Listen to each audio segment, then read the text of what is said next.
Nossa, auditório cheio. Ainda vou ver o André Luiz assim. Depois da pandemia eu estava comentando com a Cleise, deu uma esvaziada. A gente está voltando aos pouquinhos. Aqui tudo cheio, coisa bonita de se ver. Bom, é um prazer voltar a essa casa, é sempre muito bom aqui estar, eu sempre me sinto muito à vontade. A gente sempre sente um nervosinho, né? O ar-condicionado aqui era bom, porque se eu tremesse, eu podia dar desculpa que era o frio, né? A garganta falhando, não, é o ar-condicionado. Mas é brincadeira, eu sempre me sinto muito à vontade aqui para falar, e é sempre muito bom falar de Jesus, falar do tema que a casa propôs para falarmos hoje. Aliás, eu me apropriei do tema. A Gleice sempre me deixa muito à vontade. Ela fala, se você quiser falar do tema, você fala. Se você quiser fazer uma palestra com tema livre, mas eu sou disciplinado. Eu sempre falo do tema quando ela me pede. Eu falo assim, não, fala do tema. Eu falo do tema. Só que hoje eu vou dar uma escapadinha no tema. Na verdade, eu vou falar do tema, só não vou falar do capítulo. A gente não vai citar o capítulo, né, que é fora da caridade na salvação. Porque eu esperava uma oportunidade, a Gleice me deu essa oportunidade, de falar sobre esse assunto, mas de uma forma que nós temos nos distraído. Nós não temos prestado muito atenção no que seja, de fato, estar na caridade. Quase que eu dou o final da palestra. Estar na caridade. A gente não... E essa distração que, acredito eu, que tem nos levado a reencarnar, e nesse processo de reencarnação, dizem os espíritos evoluírem às vezes tão pouquinho por essa distração. No meio desse ano eu tive uma outra oportunidade muito boa, por conta de um amigo nosso que falaria lá na casa de André Luiz. Por acaso o vice-presidente da casa falaria, geralmente ele é separado para falar em momentos como Natal, né, datas especiais, e era Páscoa. E aí ele não pôde. E ele falou, Alexandre, você pode falar para mim? Eu falei, eu quero, porque é um tema tão legal a Páscoa. E foi maravilhoso o estudo da Páscoa, só que a gente sabe que cada versículo do Evangelho dá uma palestra, né? Cada frasezinha dá uma palestra. E ali na Páscoa tem tanta informação, que é aquele momento que Jesus está com os apóstolos e ele está abrindo o coração para aqueles que lhe são os mais íntimos. Ele está dando tanta informação importante, tanto ensinamento profundo, que o tempinho que a gente tinha, até porque não era o foco, não dava para explorar tudo. E ali eu percebi que tinha algo que eu ainda não tinha estudado muito e que precisava estudar. E aí a Gleice me deu essa oportunidade, sem saber. Ela nos deu essa oportunidade. E como eu sempre fico muito à vontade aqui, hoje ela falou que eu tenho 4 horas, até 1 hora da tarde eu posso... Quando você vai ficar 4 horas, vou pegar água para você. Obrigado. Mas eu acho que em 3 horas a gente termina, até meio-dia, para vocês não sentirem muita brincadeirinha, gente. A gente tem que... isso demonstra o quanto ainda somos espíritos atrasados, né? Porque os espíritos evoluídos são muito mais objetivos, né? Em 15 minutos eles dão conta do recado, não precisa falar mais nada, né? Ele chegaria aqui e falava assim, olha só, a palestra é o seguinte, fora da caridade é uma salvação, amar é o próximo como a ti mesmo, entendeu? Tá bom, vamos embora. E acabou a palestra, né? Mas a gente ainda precisa esmiuçar, a gente ainda precisa compreender melhor esses ensinamentos. E aí, como eu dizia, eu trouxe justamente essa passagem da Páscoa que é importante para contextualizar justamente uma frase de Jesus que não tem sido compreendida ao longo das eras da humanidade e tem sido desvirtuada até, e a gente entender esse contexto e entender o que isso tem a ver com o nosso momento atual. Obrigado, Gleice. Geralmente eu esqueço de beber água enquanto eu estou falando, mas vai que Então vamos lá. Então esse momento da Páscoa, quando eu fiz esse estudo, eu peguei dos vários evangelistas, né, que falam sobre a Páscoa e fui construindo uma colcha de retalhos. Mas tem um que eu gosto muito, mas que para esse estudo eu acabei não me fixando nele, que é João, principalmente na Páscoa, porque João é muito observador, não só da fala de Jesus, mas dos acontecimentos, do gestual, como Jesus está se comportando. Então ele fala, né? Jesus pegou o pão ázimo, molhou, deu para Judas. Isso tudo tem um significado enorme, que hoje a gente consegue compreender. Se ele não tivesse colocado, a gente não saberia. Então a gente vai se fixar para esse contexto no Evangelho de João. Então é aquele momento em que Jesus estava com os discípulos e ele já tinha dado um monte de notícia que para os discípulos era muito ruim. Então ele já tinha falado: eu vou partir, eu não vou ficar aqui entre vocês. Os discípulos, que bom, adoro jovem. É muito bom. Eu não vou ficar aqui com vocês, eu vou ter que ir embora.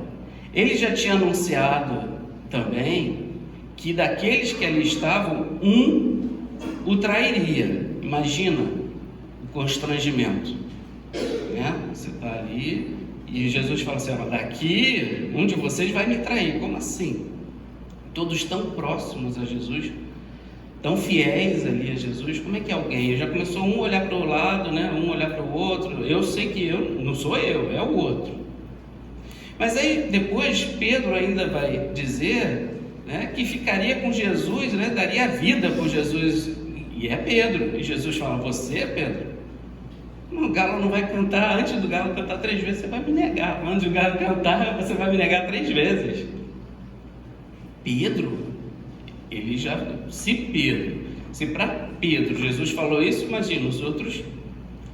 Cara, então será que não vai ser eu que vou trair Jesus mesmo? Então já estava um climão, né? Aquele climão de Páscoa, parece até reunião de família, né? Você não se vê já há muito tempo, reúne, aí um começa a relembrar, né, as coisas do passado, já começa a ficar uma situação meio tensa, né, naquela reunião, naquele jantar. E aí Jesus, talvez percebendo esse clima mais tenso, e vai falar assim: olha, não se preocupem com isso, não turbem os vossos corações, porque tudo isso que eu estou dizendo, eu vou sair, mas vocês vão estar comigo depois, porque vocês têm o caminho, vocês já sabem como chegar. Só que eu vou falar aqui nas palavras do Evangelho para ficar bonitinho, né? E a gente já começar a entender esse contexto. Então, Jesus diz assim, nesse climão, né? Ele diz assim: não se turbe o vosso coração, crede em Deus, crede em mim. Então Jesus já estava mostrando para ele o seguinte: olha, vocês não acreditam em mim? Então não se preocupe. Até esse verbo no grego não chega a uma conclusão do crede. Se está no imperativo, né, como uma ordem, acredita em Deus e acredita em mim, mas esse verbo também, da forma que está no Evangelho lá em grego, também pode dar um significado de consequência. Se credes em Deus, também credes em mim. Por quê? Porque eu sou uno com o Pai. Então os espíritos crísticos, né, eles representam, eles esboçam a voz de Deus, a vontade de Deus. Então ele já começa falando: olha, acredita no que eu estou falando para vocês, fiquem calmos. E ele diz assim: na casa do meu pai há muitas moradas, senão ter-vos-ia dito que vou preparar lugar para vós. Então ele diz: olha, isso tem um significado muito grande àquela época em que Deus era tido como aquele Deus que punia. Então ele diz: ó, Deus é Pai, e como Pai, moradas também lá no Evangelho em grego significa aposento. Então na casa do meu pai tem muitos aposentos, vai ter um lugarzinho para você. Olha como isso reconforta. Naquela época que Deus punia, era como se hoje, na atualidade, né?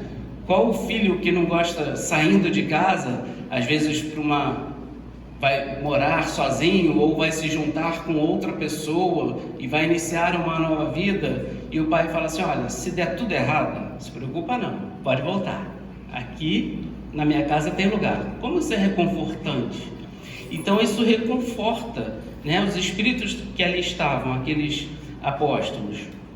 Aí ele continua assim: se eu for e preparar lugar para vós, de novo volto e vos tornarei junto a mim, para que onde estou também vós estejais. Então ele fala assim: olha, a gente vai se encontrar, não se preocupe, eu vou, mas eu preciso preparar o lugar, e depois vocês vão estar comigo. E aí completa: e para onde vou, sabeis o caminho. Olha, isso deve ter confundido muito a cabeça daqueles que ali estavam. Primeiro, Jesus disse que vai e não diz para onde vai. Aí ele reconforta, dizendo que ele vai se encontrar com eles.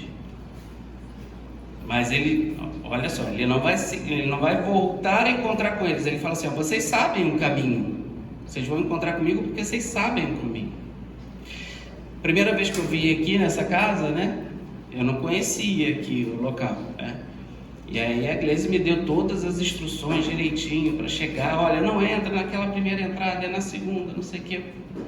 Tudo bem, me deu o endereço. E ainda assim, a primeira vez eu botei no Waze e me perdi, cheguei aqui atrasado, em cima da hora, de bairro florido, né? E eu sabia o caminho. Não, sabia o caminho não, eu sabia o endereço. Não sabia o caminho, não sabia o endereço. Agora imagine Jesus falando assim: olha, vocês vão até mim, mas vocês já sabem o caminho. Mas é aonde, Jesus? É ali, São Gonçalo. Onde? São Gonçalo é enorme. Imagina isso. Deve ter tido uma confusão enorme na cabeça daqueles que ali estavam. Só que, como o clima já estava meio esquisito, ele já tinha dado esse recado para Pedro. Pedro, que era o mais afoito, não teve coragem de perguntar que lugar era esse, que caminho era esse. Isso coube a Tomé. Então Tomé é que vai perguntar a Jesus: mas que caminho é esse, Jesus? E aí Jesus vai responder para ele: você não sabe? Eu sou o caminho, a verdade e a vida. Até hoje a gente ainda não consegue entender isso. Logicamente que a verdade e a vida eu nem pretendo. Se alguém um dia me pedir para fazer uma palestra sobre a verdade e a vida, esquece, eu recuso, porque a gente ainda está descobrindo que seja verdade. Lá no livro Consolador, Emmanuel vai falar isso, né? Que a verdade não pode ser colocada aos nossos olhos de uma só vez, senão o brilho, a intensidade seria muito forte para nós. Então tem que ser paulatinamente. Então paulatinamente a gente está descobrindo o que seja a verdade e descobrindo com isso o que seja a vida maior. A gente ainda está no caminho, mas o caminho já dá para a gente começar a pensar nele. Que caminho seria isso? E aí é quando Jesus já fala assim: olha, Tomé já fez a pergunta e Jesus fala: sou o caminho, a verdade e a vida, ninguém vai ao Pai senão por mim. E é aí que muitas vezes as religiões se perderam nesse contexto, as religiões cristãs, achando que só pelo cristianismo é que seríamos salvos. Começou-se então uma ideia de que, olha, se você não é cristão, então você vai arder no mármore do inferno, porque você não aceita Jesus. Será que Jesus é exclusivista nesse ponto? Será que Jesus estava falando isso? Olha, se você não me seguir, ele precisava de seguidores? Ou ele ou ele queria que nós o amássemos, que nós entendêssemos o seu recado? Ele criou uma religião, Aqueles que criaram religiões fomos nós. Nós precisamos das religiões. Isso também vai estar lá no livro Consolador, a importância das religiões. Como o próprio nome diz, é o religare. É a forma com que nós, no estágio que nós nos encontramos, conseguimos achar o caminho para nos religar à divindade. Mas Jesus não fundou religião nenhuma. A fundação se deu por nossa conta. E lá no livro A Caminho da Luz, no capítulo 9, acho que eu tenho aqui. Tem aqui. No capítulo 9 de A Caminho da Luz, Emmanuel vai nos dizer que, em verdade, Jesus orientou todos aqueles que estabeleceram religiões no nosso planeta. Então, independe se é cristã ou não. Está lá no livro Caminho da Luz, capítulo 9, ele diz assim, deixa eu ler para vocês. A gênese de todas as religiões da humanidade tem suas origens no seu coração augusto e misericordioso, Jesus. Não queremos, com nossas exposições, divinizar dogmaticamente a figura luminosa do Cristo, e sim esclarecer a sua gloriosa ascendência na direção do orbe terrestre, considerada a circunstância de cada mundo, como cada família tem seu chefe supremo ante a justiça e a sabedoria do Criador. O que ele está dizendo? Que o planeta, então, nós temos como governador a figura de Jesus. E ele, como governador, orientou vários espíritos a virem, encarnarem em nosso planeta, para dentro das diferentes tribos, vamos dizer assim, das diferentes culturas, falando a linguagem daquela cultura, mostrar, não só mostrar, né? Como muitas vezes exemplificar, como Jesus o fez, qual seria o caminho. Mas lá embaixo ele vai dizer assim, a história da China, da Pérsia, do Egito, da Índia, dos árabes, dos israelitas, está pegando tudo, né? Dos celtas, dos gregos e dos romanos, está alumiada pela luz dos seus poderosos emissários.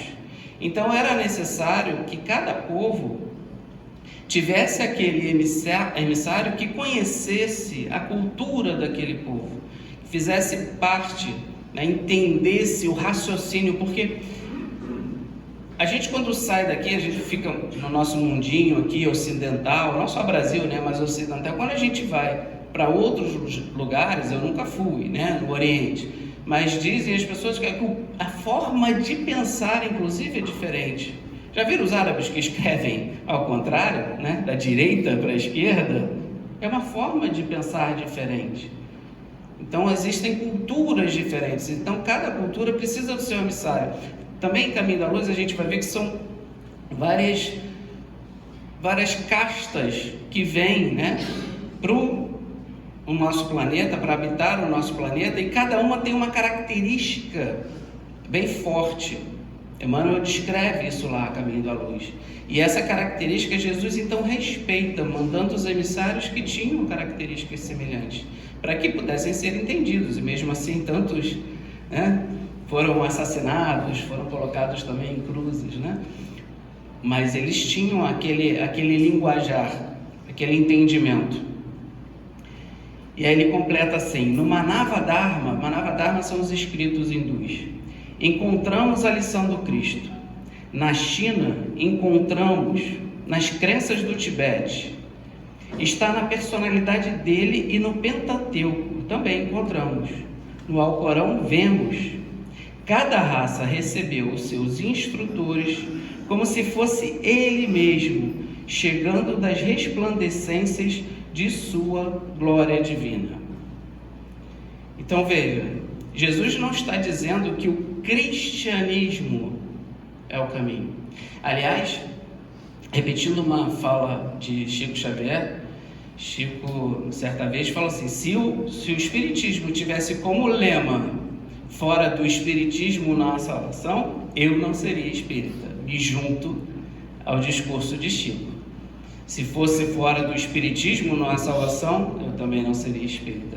Porque seria um proselitismo, seria uma exclusividade, acreditando que só os espíritas, então, alcançam a sua salvação interna.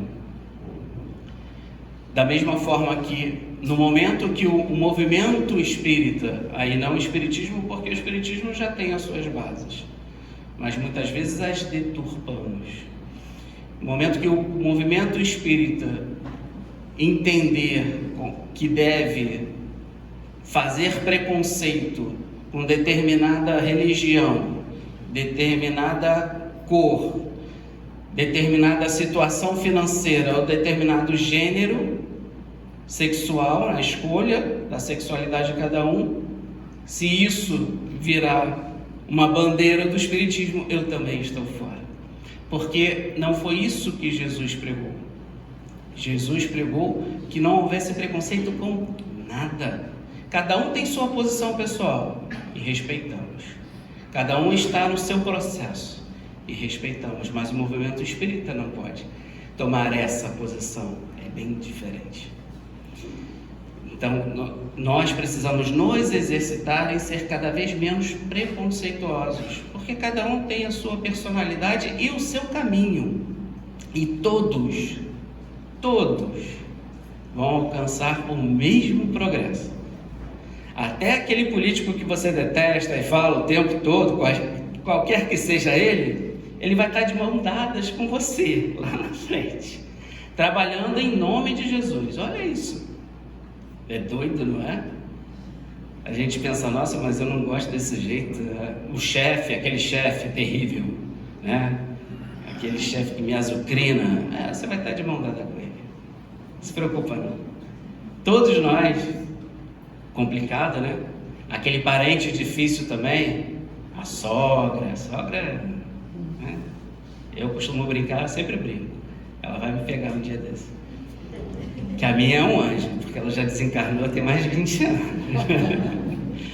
Mas todas essas pessoas, elas vão estar conosco, faz parte da lei do progresso.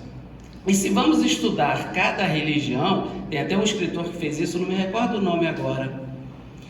Um escritor que fez isso, ele criou um livro, né? Ele fez um livro, acho que já fez 2, onde ele vai buscando nas religiões aqueles significados que, com outras palavras, né, aqueles ensinamentos que com outras palavras querem dizer a mesma coisa.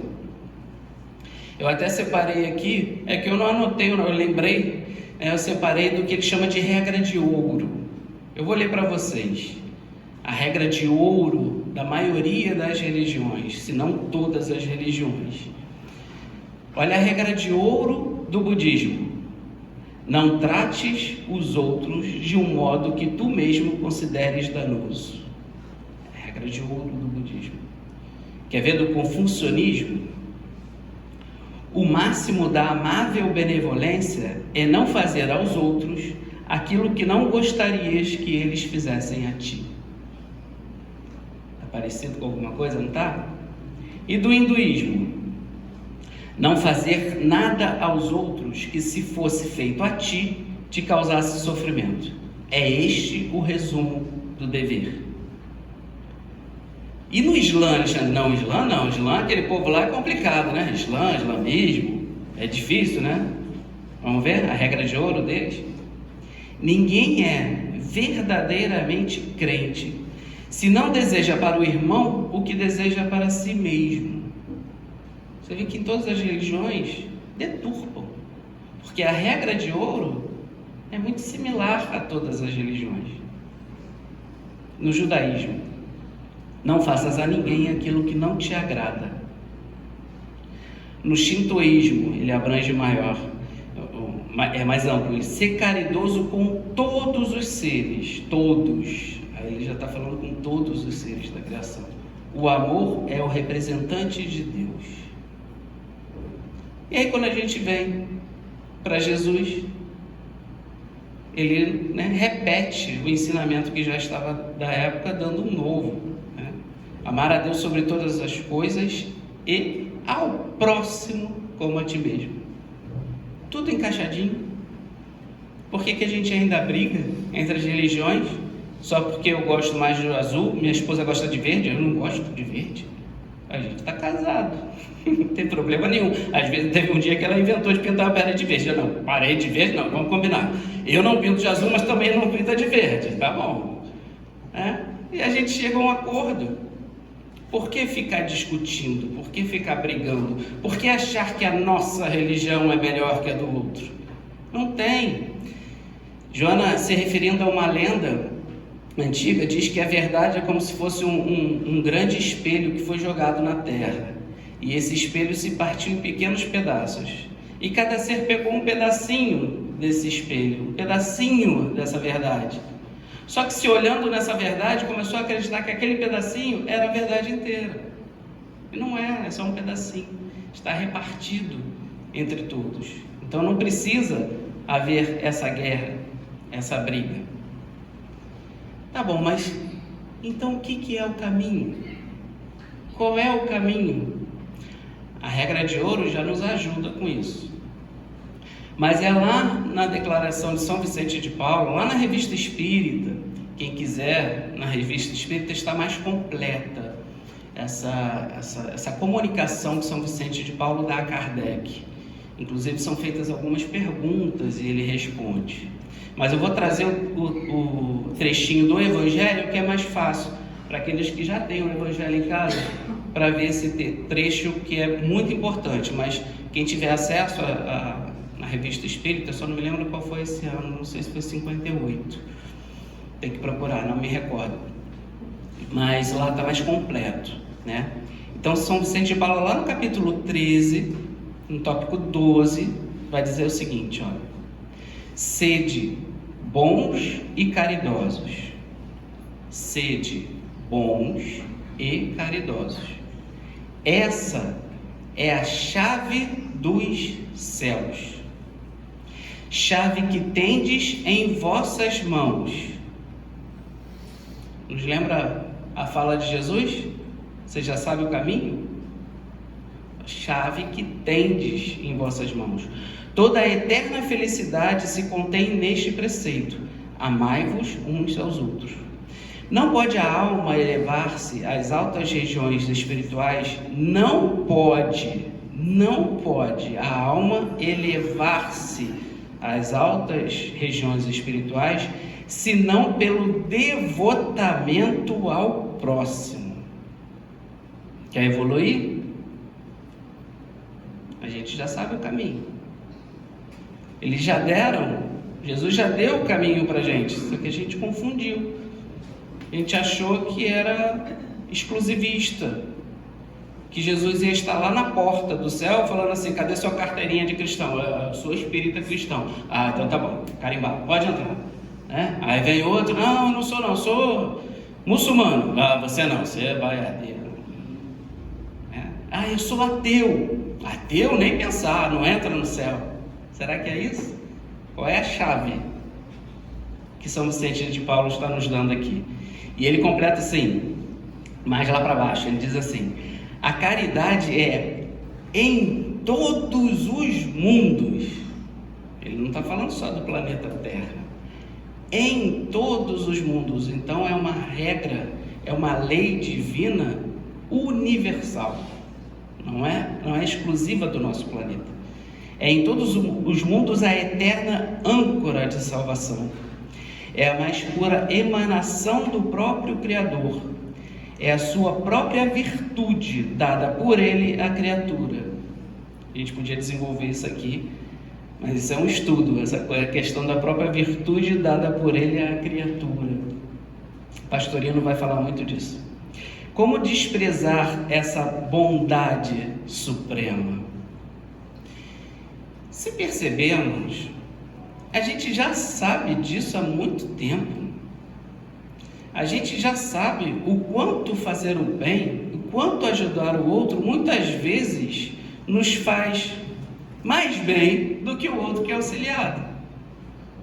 Todo mundo que trabalha, que faz um trabalho voluntariado, que ajuda o próximo, declara isso. E aqueles que nunca fizeram, quando fazem, ficam maravilhados. Falam assim, nossa, eu saí daqui muito melhor. Eu estou me sentindo muito bem. Aqueles a quem eu auxiliei acham que estão bem, eu fiquei melhor do que eles. Todo mundo fala isso. Existem estudos já da própria ciência falando isso. Na Universidade de Colômbia, nos Estados Unidos, eles fizeram um estudo fazendo o seguinte, com os estudantes da universidade.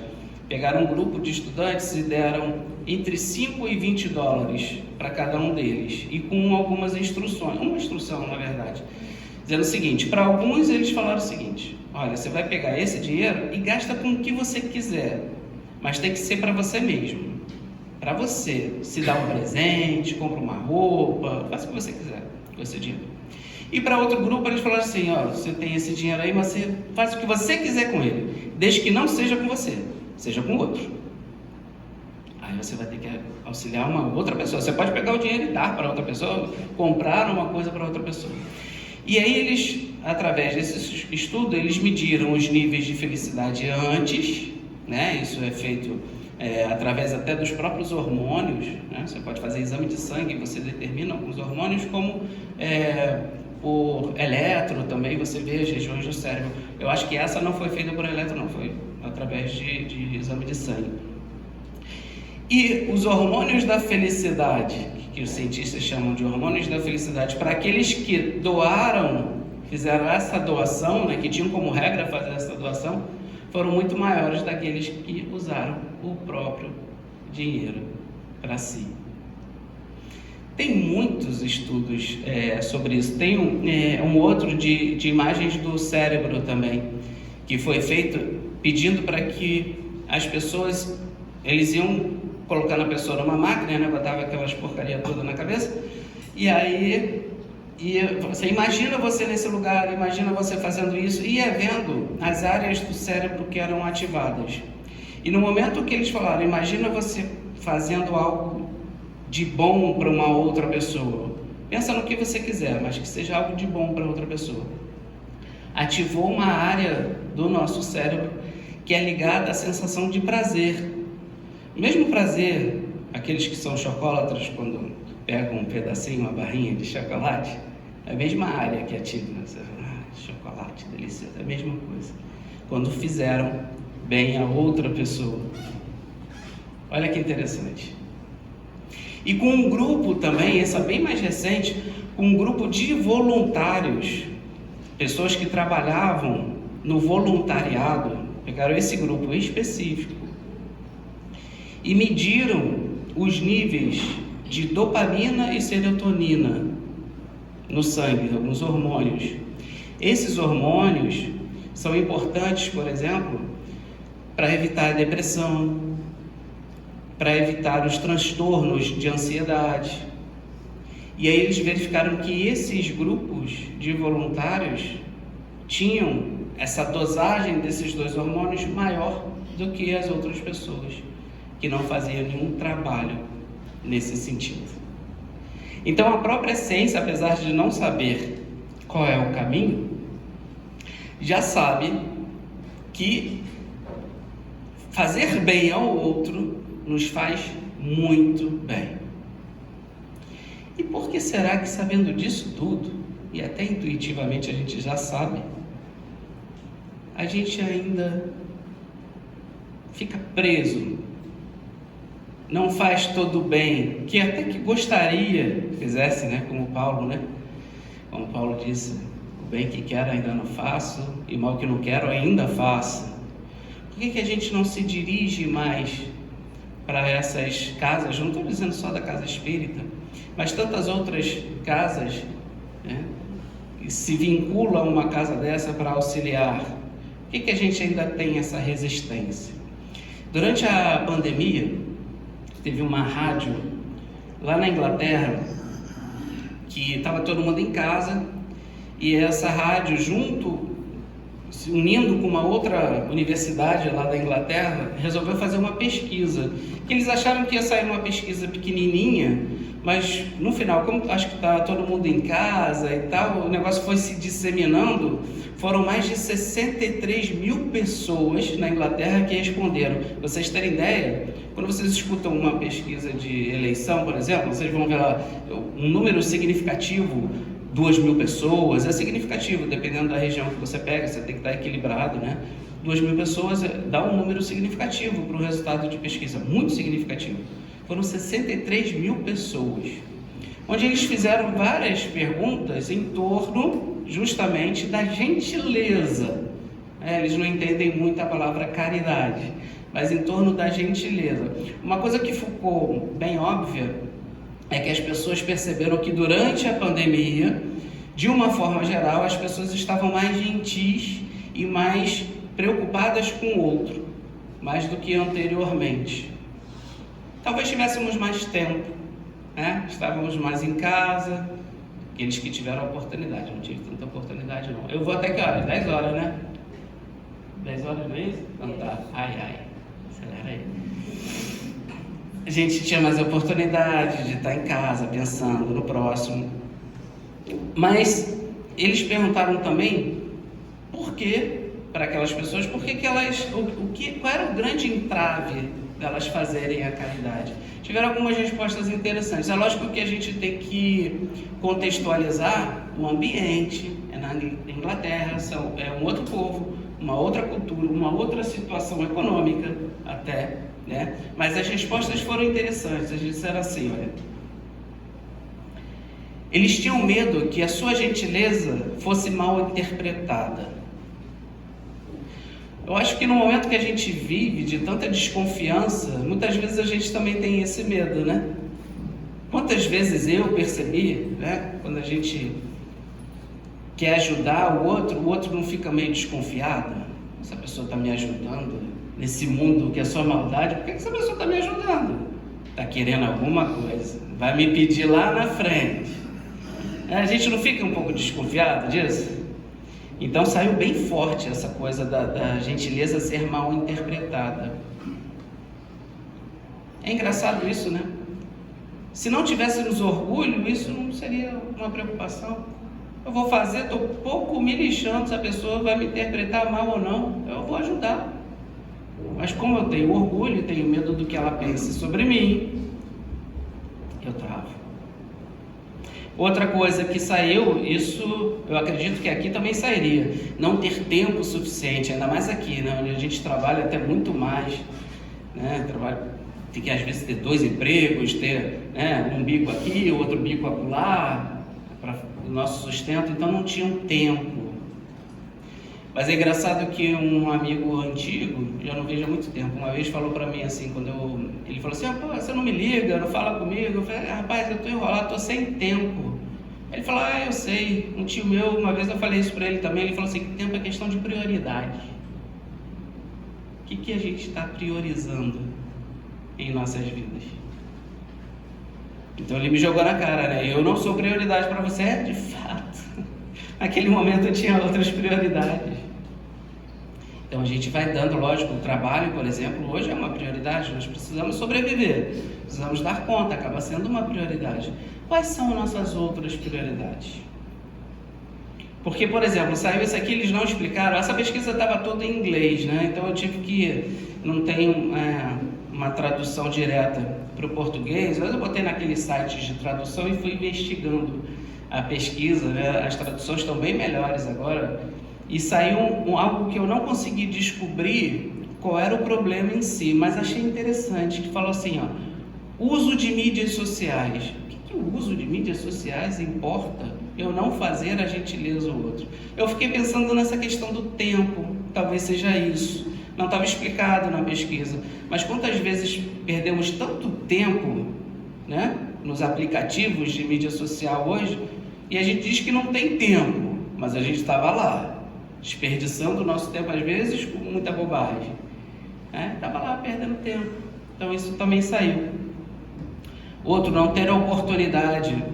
Gente, é o que mais tem, porque na verdade muitas vezes a gente não busca.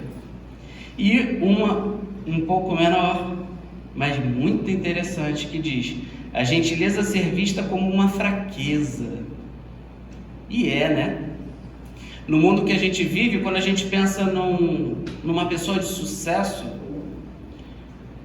a gente nunca pensa nessa pessoa como alguém que vai ser gentil, vai ser bondoso. A gente pensa nos homens de negócios, geralmente mais duros, mais ríspidos, determinados, passando por cima de tudo.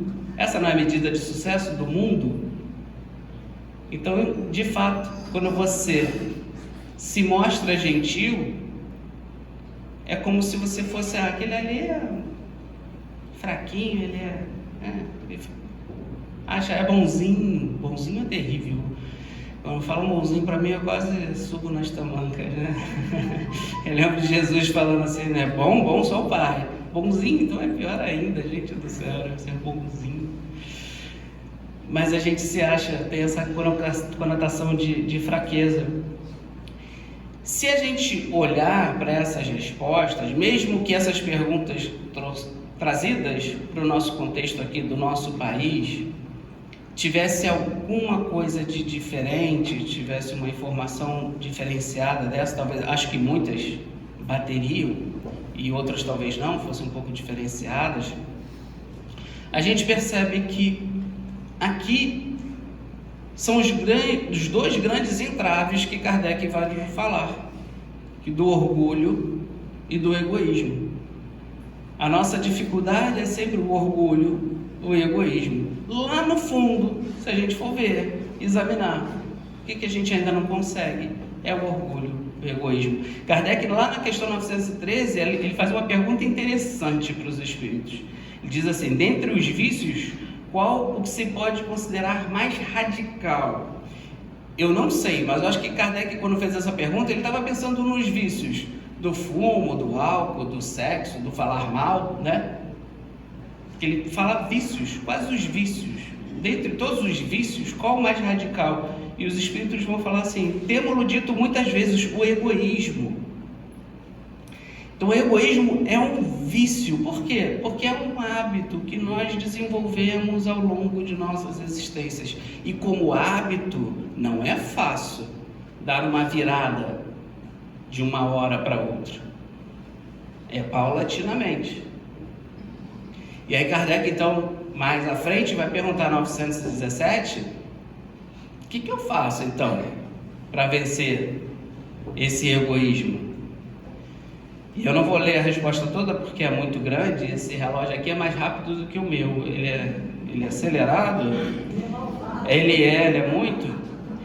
Tem um pedacinho da resposta dele que diz assim, sirva de base às instituições sociais, às relações legais de povo a povo e de homem a homem, o princípio da caridade e da fraternidade é que cada um pensará menos na sua pessoa.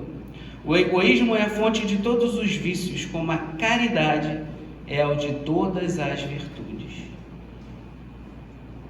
Então, eles já nos deram a resposta. Então, o caminho a que Jesus se referia é desse devotamento ao próximo. Poxa, então podemos encerrar a palestra com 10 minutos de antecedência, está resolvido. No final da palestra, vocês dão um nome para a Gleise, né? Gleise, eu quero abrir aqui o Ana Viana segunda-feira de manhã, eu só vou sair daqui do domingo de noite. Eu vou trabalhar aqui 24 horas e vou evoluir. Está resolvido, não é isso? Não é só esse devotamento ao próximo, fazer a caridade? Será que é fazer a caridade? Será que esse é o propósito? Esse é o caminho? Fazer a caridade? Enquanto vocês pensam, vou contar uma história de um homem. Uma história real. Esse homem nasceu em 1866, na antiga Tchecoslováquia. Era um homem determinado, já criança, era perseverante, corria atrás das coisas. Com 13 anos já começou a trabalhar no comércio. Com 15 anos, porque ele nasceu numa aldeia muito pequenininha, com 15 anos ele pegou o que era conhecido como vapor, que era um navio, né? E foi para os Estados Unidos, porque os Estados Unidos estavam se desenvolvendo muito. E, detalhe, só foi com o dinheiro da passagem. Com 15 anos. Não façam isso não, tá, meninas? E aí ele foi para lá e começou a trabalhar, começou a ganhar dinheiro. Era muito dinâmico. Com 25 anos, ele conheceu um invento da época, de Thomas Edison, que era o fonógrafo. Que o fonógrafo é como se fosse um gravador antigo, né? Essas meninas não sabem nem o que é gravador. Lembra aqueles que a gente botava, taca-fita e gravava, né? Só que era um fonógrafo. Hoje em dia você faz isso no celular. E que, né, você gravava a sua voz ou gravava uma música, por exemplo, ele reproduzia.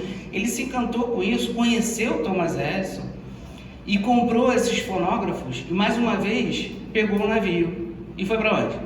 Para Belém do Pará. O que ele foi fazer no Brasil antes de 1900? Imagina isso, lá em Belém, gente. Vender fonógrafo tinha tudo para dar errado, né? E ele foi sem saber falar uma palavra de português. Ele não sabia o português e veio para cá. O homem era danado, o negócio deu certo. Ele começou a vender fonógrafo para tudo quanto é lado, viajava para Bahia, começou a viajar o Brasil inteiro vendendo fonógrafo, começou a fazer dinheiro e abriu uma casa de comércio para vender os fonógrafos e outras coisas que vinham da Europa que eram novidade por aqui. Máquina de escrever, máquina de calcular. Ninguém sabia o que era isso, né? Aqui, meu Deus, em 1900, imagina isso. Ninguém sabia o que era isso. E ele começou a fazer fama e com muito dinheiro, começou a ter muito dinheiro. O negócio dele deu sucesso financeiro enorme. Ele fundou, aqueles que são mais antigos talvez lembrem. Eu não sou tão antigo assim não, gente. Eu lembro, ali próximo onde eu moro, ali na Tijuca, tinha uma casa dele, durante muitos anos, se chamava Casas Edison. Não sei se vocês chegaram a conhecer. Casas Edison vendia instrumentos musicais e tal, durante muitos anos. Esse homem acabou desenvolvendo muito a indústria fonográfica do Brasil. Ele trouxe o grupo Odeon. Ele depois, um outro inventou um outro fonógrafo que conseguia gravar essa voz num disco de cera, né? Foi o começo dos LPs. Ele depois trouxe os LPs para o Brasil. E com isso começou a divulgar a música brasileira, não só lá fora, como aqui. Um empresário de muito sucesso. Com isso, ele conheceu uma cantora famosa da época, estava sempre com ele, que era Bidu Sayão, muito conhecida da época, Bidu Sayão, e o seu irmão Paulo Sayão. O pai dos dois era um espírita muito conhecido, tem até o livro dele lá em casa, eu não sabia, depois que eu fui ver, né? E ele sempre falava do espiritismo para esse homem. A ascendência dele era judia, mas ele não se envolvia muito com o judaísmo, não se preocupava muito com isso não. E não queria saber muito de espiritismo não, escutava aquilo, mas não ligava para isso não. Até que, uma certa vez, ele conheceu um empregado, né, que estava com muitos problemas. E aí ele vai e fala assim, bom, se todo mundo fala desse carpinteiro aí que ajuda, aí ele faz uma prece para Jesus, fala assim, que possa ajudar esse homem, né? Esse homem veio procurar ajuda para ele, que estava desempregado há muito tempo. Aí ele deu um dinheiro para ele, falou assim, agora eu não tenho nada para você, faz o seguinte, volta daqui a 8 dias e a gente conversa. E deu um dinheiro para ele se sustentar ali aqueles 8 dias. E aí ele fez essa prece de Jesus, olha, todo mundo fala tanto de você, então se você ajudar esse homem aí, eu começo a pensar no caso. E aí 8 dias depois o homem voltou, mas não para pedir mais emprego, para falar que já tinha conseguido um emprego que ele nem imaginava. E que devolveria o dinheiro para ele, assim que ele recebesse. Ele foi testando isso com outras pessoas, o negócio foi dando certo. Não se sabe muito bem quando ele se converteu ao espiritismo, mas da mesma forma que ele se dedicou na vida empresarial, quando ele virou espírita, ele se transformou em espírita, ele se dedicou muito ao espiritismo, muito, tanto é que os sócios dele reclamavam, porque ele quase nunca ia mais às lojas, não ligava mais tanto para o negócio dele, e ele se dedicava integralmente ao espiritismo. Então ele foi tesoureiro da Federação Espírita Brasileira, ele foi conselheiro da Federação Espírita Brasileira, ele chegou a vice-presidente da Federação Espírita Brasileira. E não só isso, gente. Ele pegava as receitas, né? Ele não fazia, ele não psicografava as receitas, mas ele anotava as receitas todo dia. Ele ia no centro e anotava de 150 a 200 receitas que eram passadas. Ele fazia esse trabalho. Ele doutrinava os espíritos. Ele, com o dinheiro que ele tinha, ele conseguiu ajudar a fundar muitas casas espíritas. Aquele terreno que tem lá que é do Retiro dos Artistas hoje, foi ele quem doou.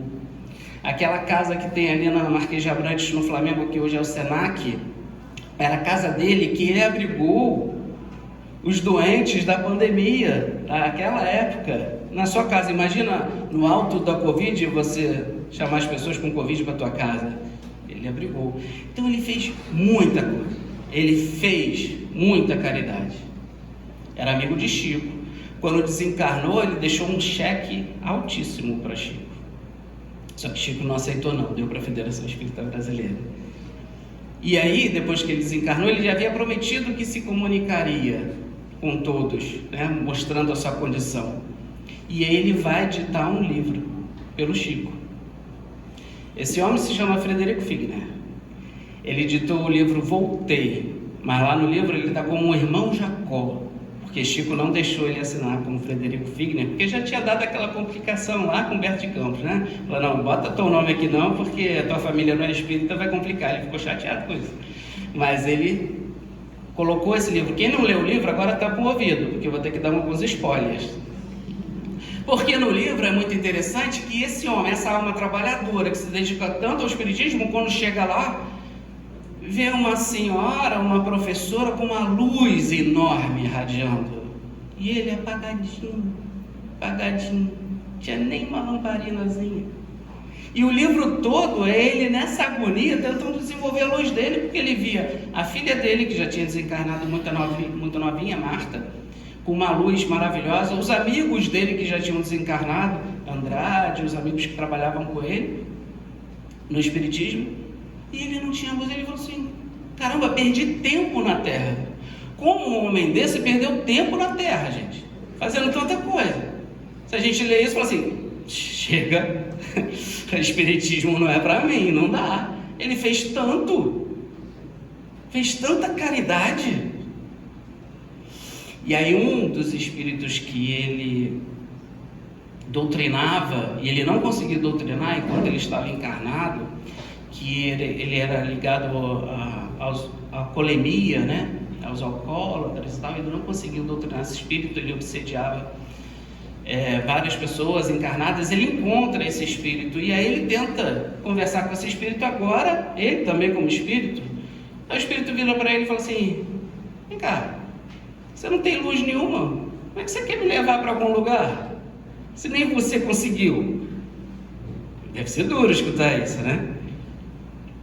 E aí ele diz, olha, quando você doutrinava, a gente te seguia depois.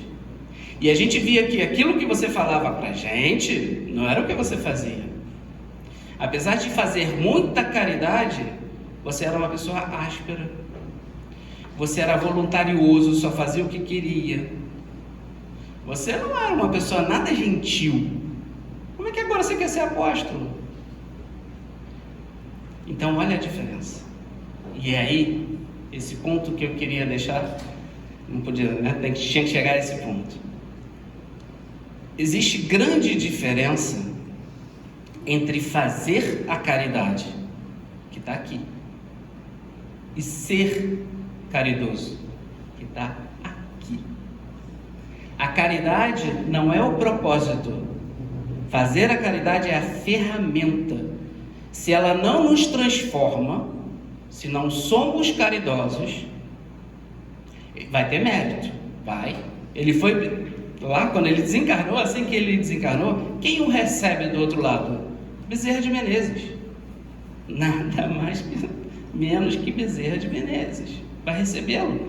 Ele tem mérito, lógico que tem, mas ele não conseguiu desenvolver o seu progresso, porque o caminho é de ser caridoso, e nós conseguimos isso. A ferramenta principal é fazendo a caridade, onde nos coloca junto do outro, onde nós percebemos as dificuldades do outro e também temos muita dificuldade, porque quem está ali na lida diária da assistência social, deve ter alguns aqui, sabe que não é fácil. Não é fácil muitas vezes, e você tem que se domar. E é esse domínio dessas más tendências é que nos colocam nesse trilho. A gente ainda não entendeu aquela pergunta do Livro dos Espíritos, que todo mundo sabe de cor, até na evangelização. Se você perguntar para as crianças, é capaz que elas saibam responder de cor essa pergunta, que diz, né? Como entendia a caridade de Jesus? Todos nós sabemos, aqueles que já estão um tempo a mais no Espiritismo. Então, é benevolência para com todos, indulgência às faltas alheias e o perdão incondicional. Se a gente pegar esses 3 substantivos, vamos ver como é que fica com fazer e ser. Fazer perdão. Esquisito, né? Fazer perdão. Ou ser aquele que perdoa, trazendo por ser. Fazer indulgência. Não faz sentido nenhum fazer indulgência. Agora, ser indulgente, sim. Fazer benevolência, até vai, mas faz muito mais sentido ser benevolente. Então, a resposta que os Espíritos nos dão é: seja caridoso. Então, não adiantaria nada a gente vir aqui, e é por isso que eu aproveitei o mote que você me deu, já que você não falou capítulo, falou tema. Não. Aí eu aproveitei que não adiantaria nada a gente falar de caridade se a gente não compreende esse tema. O fazer é muito, muito, muito importante. É a ferramenta. Mas se a gente não aproveita dessa ferramenta para poder ser, trazer daqui para cá, a gente não alcança o nosso progresso. Progresso que a gente precisa para a humanidade, porque progredindo individualmente, progrediremos a humanidade. E a gente continua tentando, como nos disse a página de abertura, tentar entrar pelo telhado. O fazer a caridade é quando a gente tenta entrar pelo telhado e não pela porta da frente. Que Jesus então possa nos envolver, nos auxiliar nesse entendimento que todos nós precisamos, nos dando não só as ferramentas, como as oportunidades de servir e nos transformar. Que a paz do Senhor esteja conosco, hoje e sempre. Muito obrigada.